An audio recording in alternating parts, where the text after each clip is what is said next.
മലയാള സാഹിത്യത്തിലെ സാധാരണക്കാരനായ സുൽത്താൻ വൈക്കം മുഹമ്മദ് ബഷീർ.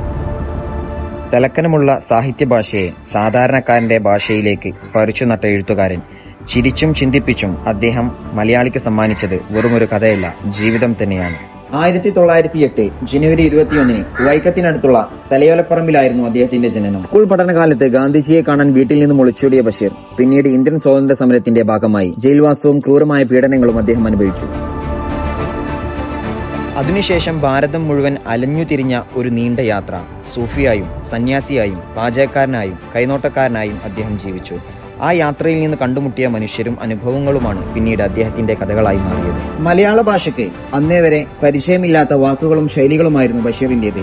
ലുട്ടാപ്പി, ലൊടക്കൂസ്, ബടുക്കൂസ്, ഇമ്മിണ് വലിയൊന്ന് തുടങ്ങിയിട്ടുള്ള പ്രയോഗങ്ങൾ മലയാളത്തിലെ വായനക്കാരെ അത്ഭുതപ്പെടുത്തി. പ്രണയത്തിന്റെ തീവ്രത പറഞ്ഞ ബാല്യകാലസഖി, സാഹിത്യത്തിന്റെയും തത്വചിന്തയുടെയും കൊടുമുടിയായ ഇന്റുപ്പുപ്പാക്കാരാനുണ്ടായിരുന്നു.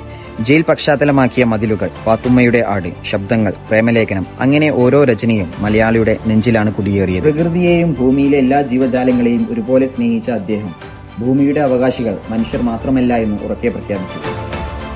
1994 ജൂലൈ 5 ആ സുൽത്താൻ ഈ ലോകത്തോട് വിട പറഞ്ഞു. എങ്കിലും ആ മാങ്കോസിൻ മരച്ചുവട്ടിൽ നിന്നും ഇപ്പോഴും ആ ചിരി ഉയരുന്നുണ്ട്. കാലമെത്ര കഴിഞ്ഞാലും മലയാളിയുടെ വായനാമുറിയിൽ ബേപ്പൂർ സുൽത്താൻ അമരനായി ജീവിക്കും, മരണമില്ലാത്ത ഓർമ്മകളായി.